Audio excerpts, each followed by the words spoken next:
My friend David Oito brought a very interesting one. But you know,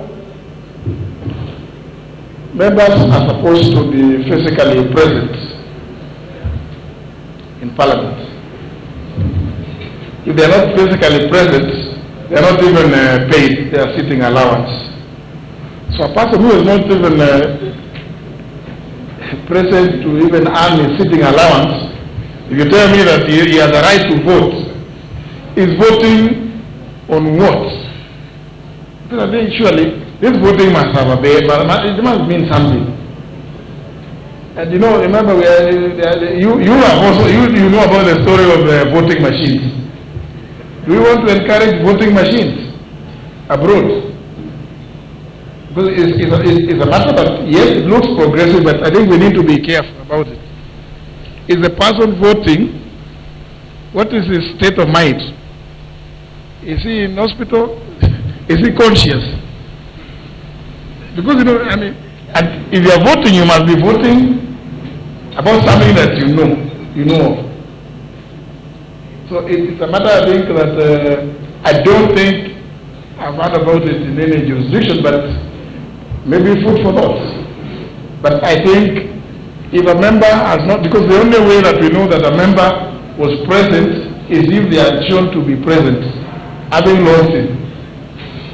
Now, we have not yet, I think, come to a situation whereby people can log in from Indonesia or some such like, or Vietnam, Phnom Penh, such like places.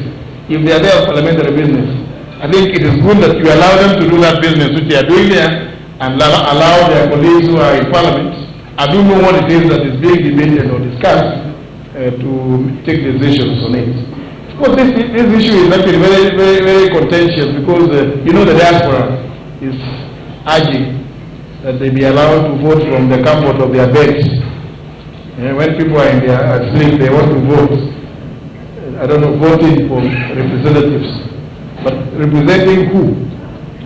I mean, you live in America. Like the other day, my brother speaker in Seattle, a conference. We meet some Kenyan who says that he went to America in 1962. Now, he would want to vote. He would want to vote for who? Who does he know who it is that he is voting for? Because one of the reasons why you see people in Washington, D.C., that small thing you see on their vehicles written is a complaint. Taxation without representation. It's because the state of, not the state, Washington, D.C. is not represented in the Senate. It is not represented. So but they say, the claim is, the complaint is that we pay tax, but we are not represented. So these fellows who will be voting from the comfort of their beds, we don't know. It's a matter that I think, even as a country, we really must think about. Many countries today will tell you voting without paper trail is open to gross abuse. There must be, at all times, some trail. That yes, we saw this is an individual who voted. It's a complicated matter. But I'll leave that one for the IBC to deal with. It's their business. But when it finally comes, which will just mean an amendment to the Elections Act, I believe the House will be able to express itself. It's an issue you've raised, David, which is also important, that we've already been approached. This one of the live feed.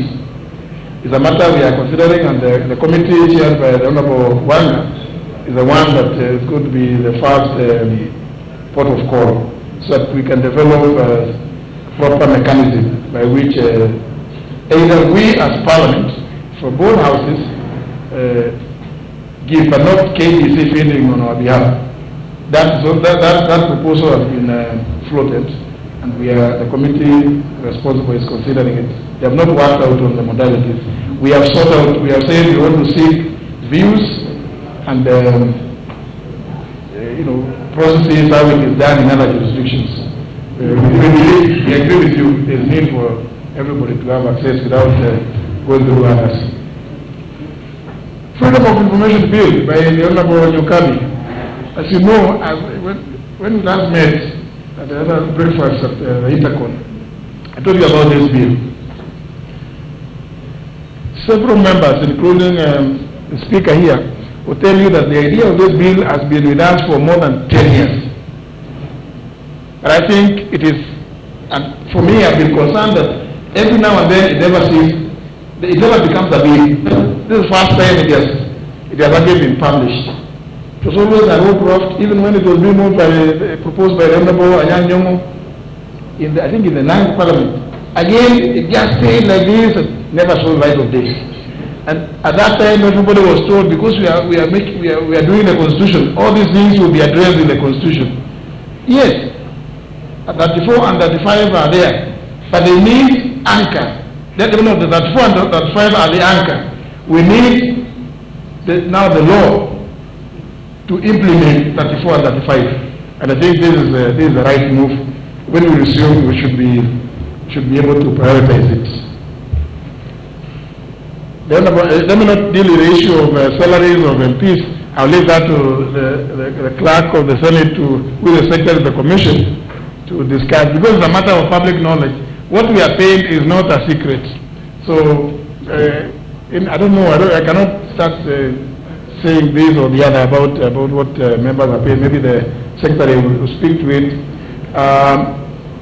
Finally, on the issue of nannies, remember, as a commission, we are part of this. We are alive to the requirements that persons with disabilities, we must facilitate them.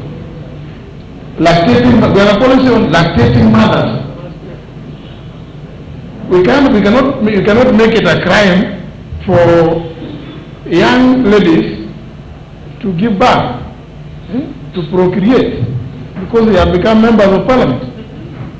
Surely, it will be very unfair. And then when they do so, because some of us are old, but when they do so, surely, are we saying that we keep them out of parliament? We must provide them some space where they will be able to do this.